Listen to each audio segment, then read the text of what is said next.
सुप्रभात। स्वागत है आपका अपने चैनल डी भारती है। हम लोग अभी अलंकार पढ़ रहे हैं और पिछले वीडियो में मैंने बनाया था आपके लिए शब्द अलंकार, उसमें श्लेष अलंकार में पढ़ाई थी। और श्लेष अलंकार में आपने देखा होगा कि एक ही शब्द में कई कई अर्थ चिपके हुए होते हैं। बिना इधर उधर की बात किए हुए सीधे हम लोग अलंकार पर आए, क्योंकि इससे आपके 4 नंबर पक्के हो जाएंगे। तो इस बार के एग्जामिनेशन के लिए सिर्फ श्लेष अलंकार, उत्प्रेक्षा अलंकार, मानवीकरण अलंकार और अतिशयोक्ति अलंकार, बस यही 4 अलंकार महत्वपूर्ण है। तो अगर आप इसे पढ़ लेते हैं तो समझिए आपके 4 नंबर पक्के हिंदी में। एक एक नंबर का जहां वैल्यू है बाबा, वहां पर 4 नंबर बहुत मायने रखते हैं। तो हम लोग आज पढ़ेंगे उत्प्रेक्षा अलंकार। उत्प्रेक्षा अलंकार होता क्या है वास्तव में? उत्प्रेक्षा अलंकार में उपमेय में उपमान की संभावना व्यक्त की जाती है। रूपक की तरह आरोप नहीं किया जाता कि दोनों के बीच में कोई अंतर ही ना रह जाए, और उपमा की तरह एक दोनों की तुलना नहीं की जाती। यहां पर क्या किया जाता है? संभावना व्यक्त की जाती है कि ऐसा लगता है, ऐसा प्रतीत होता है। पहचानना चुटकी बजाने भर का खेल है। उत्प्रेक्षा अलंकार को पहचानेंगे कैसे? सबसे बड़ी चीज कि यहां पर, यानी इस अलंकार में, यहां पर उपमेय में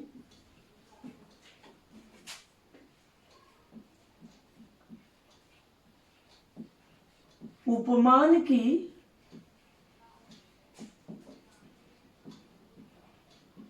संभावना व्यक्त की जाती है।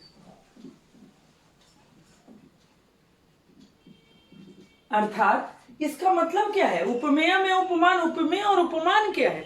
यहां पे आप फंसोगे कि उपमेय, ये उपमेय और उपमान है क्या वास्तव में?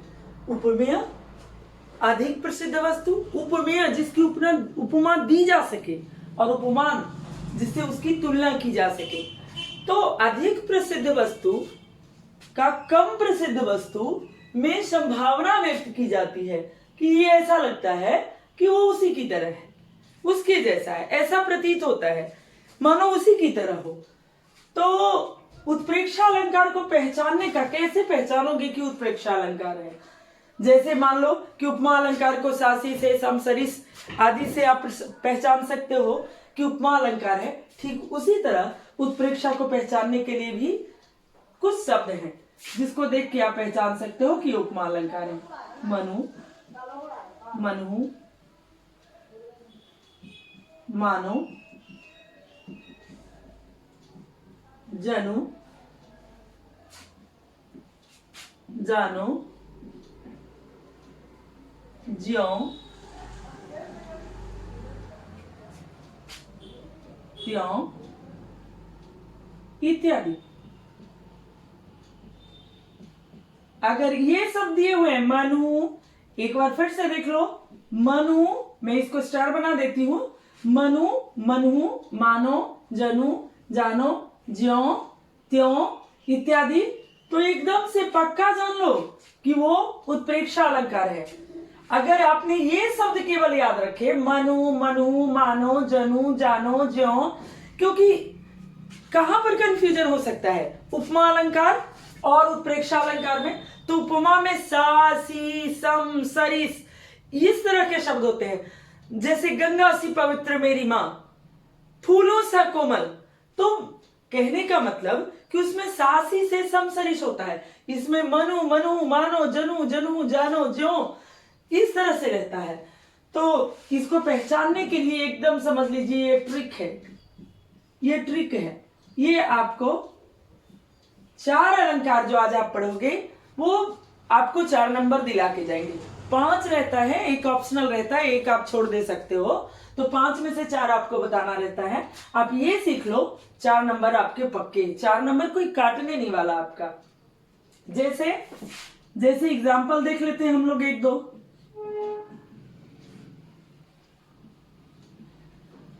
कहती हुई यो उत्तरा के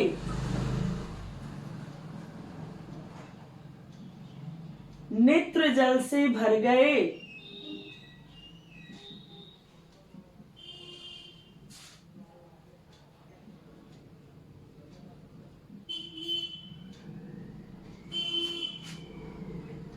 हिम की कणों से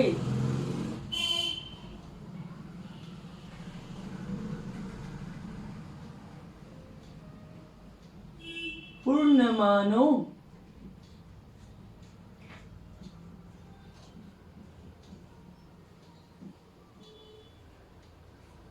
हो गए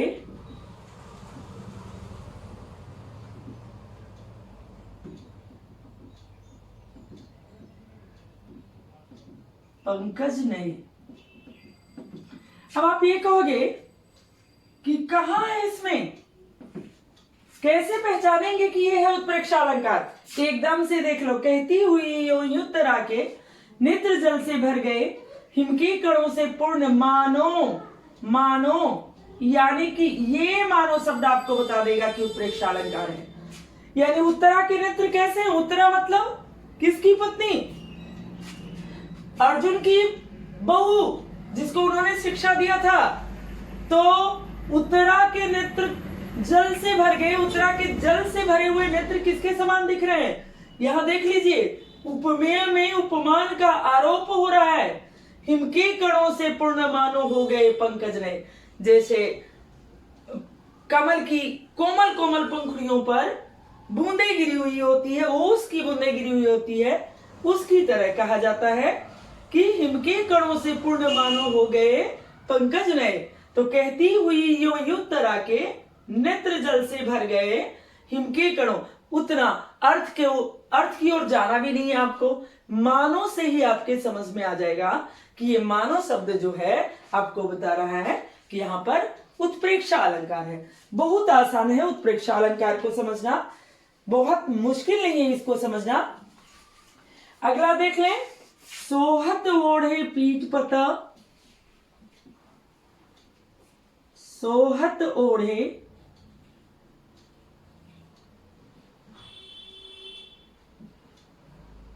पीत पट, श्याम सलोने गात। श्याम सलोने गात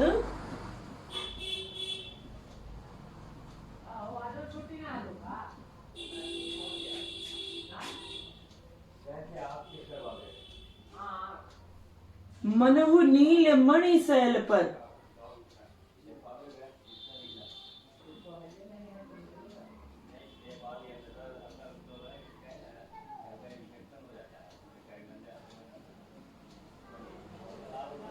आतप परयो प्रभात।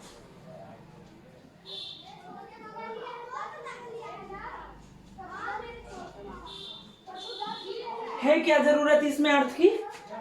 कहने के लिए अगर अर्थ समझाया जाए तो, चूंकि ये क्लास नहीं है जिसको लिटरेचर में बांटा जाए, लेकिन कहने के लिए है कि अगर हमको इसका हिंदी करना है तो हिंदी में हम उलझ के रह जाएंगे। मुझे तो निकालना है अलंकार, बाकी चीजें जाए। मनहु नीले मणि शैल पर, मनहु, ये मनहु हमें बता देगा कि ये उत्प्रेक्षा अलंकार है या नहीं। आसान, बहुत आसान है। अब करके तो देखो, बनाओगे, समझोगे तो 1 मिनट का काम है, चुटकी बजाते आप कर सकते हो। देखो तो, अब इसका स्क्रीनशॉट ले लो, फिर हम लोग दूसरा करते हैं, मानवीकरण अलंकार। मानवीकरण अलंकार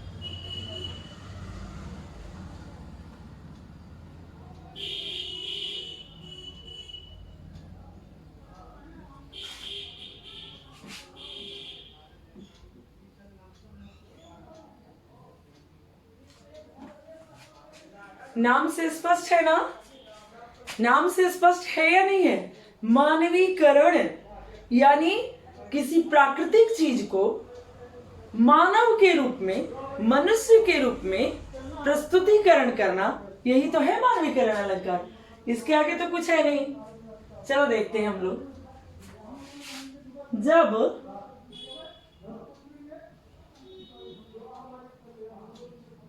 प्रकृति की चीजों को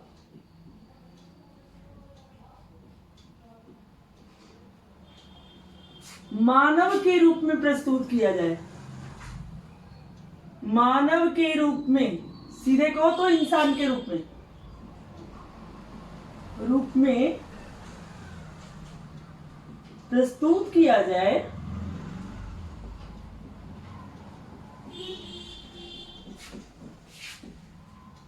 वहां मानवीकरण अलंकार होता है।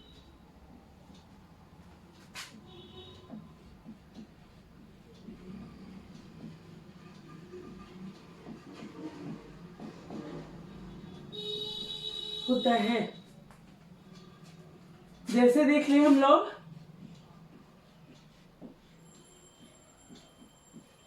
तनकर भाला यह बोल उठा, तनकर भाला यह बोल उठा,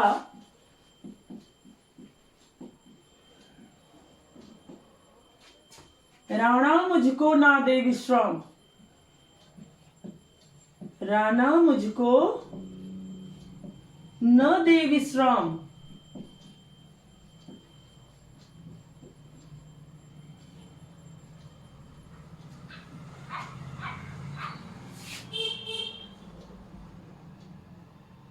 मेघ आए बड़े बंठन के,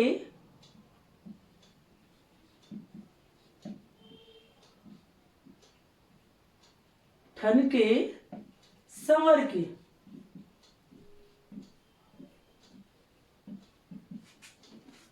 अब देखो कैसे पहचानोगे, आपका काम है सिर्फ पहचानना, दैट्स इट।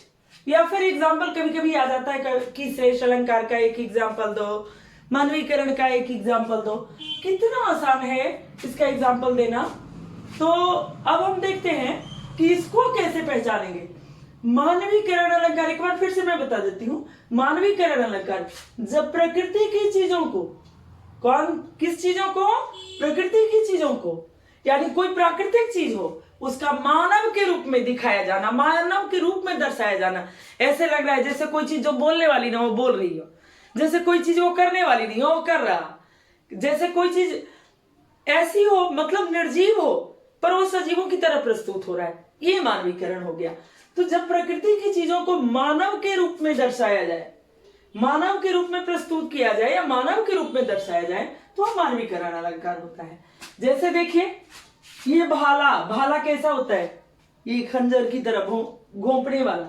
तनकर भाला या बोल उठा, सॉरी, तनकर भाला या बोल उठा। तनकर भाला, भाला भला बोलता है क्या? भाला को तो जब हम दुश्मन के ऊपर वार करने के लिए उठाते हैं तो बस वो उठता है। तो नहीं, ऐसा लगता है जैसे राणा ने उस भाले को रोक रखा और भाला कह रहा हो ना ना ना मुझे रोको नहीं, मुझे रोको नहीं, मुझे काम करने दो अपना, मेरा काम क्या है, जो काम है वो मैं कर लेता हूं। तो वो राणा को कह रहा है। तो ये भाला की जो बोलने की प्रक्रिया हुई, क्या है ये? भाला एक निर्जीव वस्तु है, लेकिन ये निर्जीव वस्तु बोल उठा।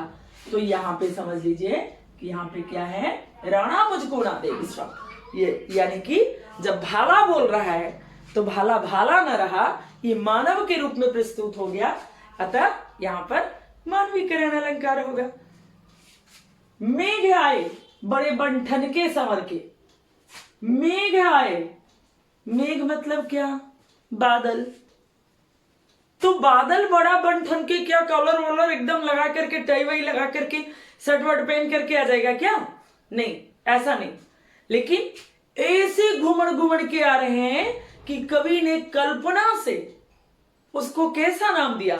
जैसे सजा धजा दूल्हा आ रहा, ठीक उस तरह। तो मेघ को क्या कहा गया? मेघ आए बड़े बंठन के संवर के, यानी मेघ में कल्पना की गई, मेघ में संभावना व्यक्त की गई दूल्हे की तरह।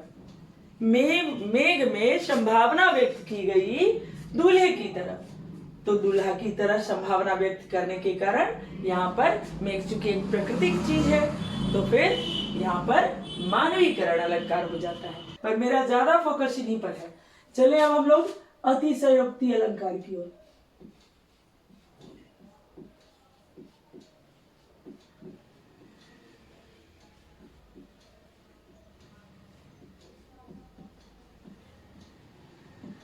अब देखिए नाम से बिल्कुल स्पष्ट है बाबा, अतिशय उक्ति।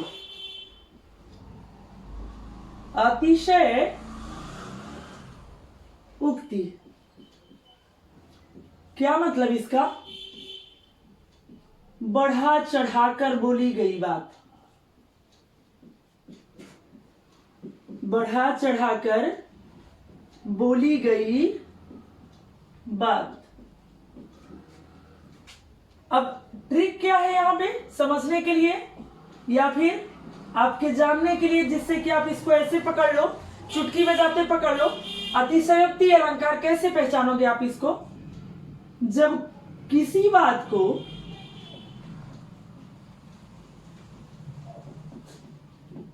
इतना बढ़ा चढ़ाकर कहा गया हो, इतना बढ़ा चढ़ाकर कहा गया हो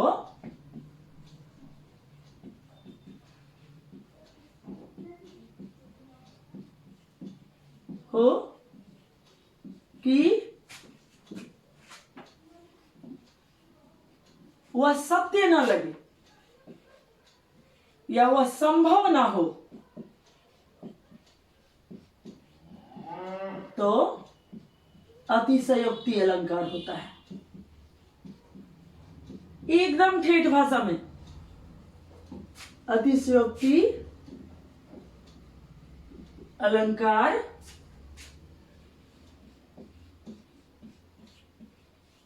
होता है। कितना आसान है इसको पहचानना, इसको भी पहचानना। क्योंकि मैं बार बार बोल रही हूं कि इस बार एग्जामिनेशन में मैक्सिमम प्रोबेबिलिटी है सिर्फ 4 ही अलंकार आपको आने वाले हैं। श्लेष अलंकार, मानवीकरण अलंकार, अतिशयोक्ति अलंकार और फिर एक रह गया उत्प्रेक्षा अलंकार। तो एक मैं पहले करवा चुकी हूँ, 3 मैं अभी करवा रही हूं। तो आप इसको देख लें, कितना आसान है इसको भी पहचानना कि ऐसी बात जो पूरा होना संभव ना हो।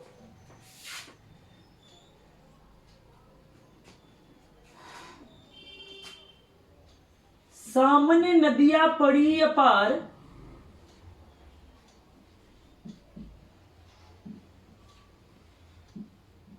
पड़ी अपार, राणा ने सोचा इस पार,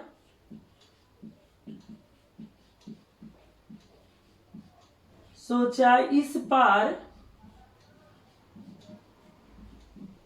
तब तक चेतक था उस पार, चेतक था उस पार।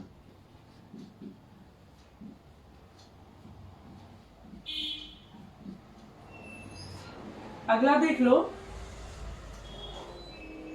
हनुमान की पूंछ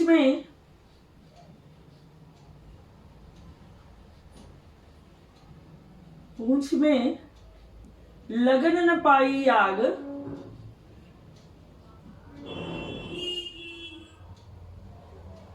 आग पूरी लंका जर गई या सारी लंका जर गई,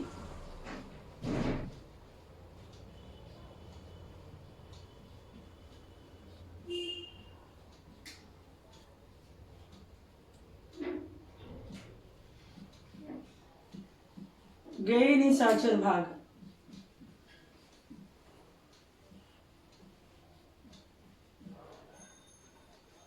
एक और देख ले, देख लो साकेत नगरी है यही,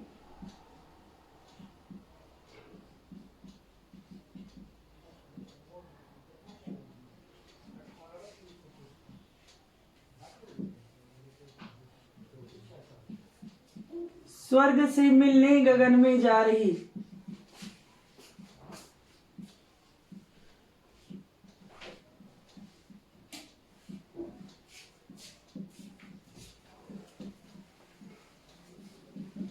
अब देखो, 1 हो गया, 2 हो गया, 3 हो गया। कैसे पहचानोगे और कितना आसानी से पहचानोगे? जरा सा मैं क्लू दे दूं आपको। देख लो साकेत नगरी है यही। एक कोई नगरी है, साकेत नगरी है, जो इतने ऊंचे पर बसी है कि देखकर उसे कवि को अनायास ही उसके मुंह से निकल पड़ता है कि देख लो साकेत नगरी है यही स्वर्ग से मिलने गगन में जा रही। भला बताओ कोई भी नगरी इतनी ऊंची रहेगी कि स्वर्ग में चली जाएगी? तो यहां पर अतिशयोक्ति अलंकार है। दूसरा देख लो, सामने नदियां पड़ी अपार, राणा ने सोचा इस पार, तब तक चेतक था उस पार। अच्छा, सोचने मात्र से, सोचने का काम तो सेकंड में भी नहीं होता, सेकंड के भी कई में हिस्से से कम में हो जाता है कि राणा ने जब तक सोचा नहीं तब तक चेतक नदी के उस पार हो गया। तो यहां भी अतिशयोक्ति अलंकार है, यानी माना चेतक पार हो जाएगा, पार हो गया इवन, तो क्या सोचने से पहले पार हो जाएगा? दूसरा हो गया। अगला है, हनुमान की पूंछ में लगन न पाई आग, सारी लंका जल गई गए निशाचर भाग। तो अरे भाई, लंका को जलने के लिए हनुमान की पूंछ में तो पहले आग लग जाए। कहता है कि हनुमान की पूंछ में लगन न पाई आग। हनुमान की पूंछ में आग नहीं लगी, उससे पहले लंका जल गई। पहले हनुमान की पूंछ में भले ही ठीक है कि उनके पूंछ में कुछ कुछ लपेट करके आग लगा दी गई, तो उनके पूंछ में कुछ कुछ, और उनका पूंछ सफेदे बच गया, पर बच गया तो क्या, पूंछ में जो चीज गत्ता वत्ता बांधे हुए थे उसमें तो आग लगेगी। तो हनुमान की पूंछ में लगन न पाई आग, सारी लंका जल गई गए निशाचर भाग। यानी लंका को जलाने के लिए सबसे पहले हनुमान की पूंछ में आग तो लग जाए, तभी तो सारे निशाचर जो है वो भाग जाएंगे और लंका जल जाएगी। तो यहाँ पर अतिशयोक्ति अलंकार को दर्शाया गया है। और मैं उम्मीद करती हूं कि इन चारों अलंकारों को, खास करके श्लेष, अतिशयोक्ति, मानवीकरण और उत्प्रेक्षा, इन चारों अलंकारों को पढ़ने के बाद आप पूरी तरह से अपने 4 के 4 मार्क्स, अलंकार के 100% मार्क्स सिक्योर कर पाओगे। और अगर अच्छा लगे तो लाइक, शेयर और सब्सक्राइब भी कर दो यार। Okay, bye.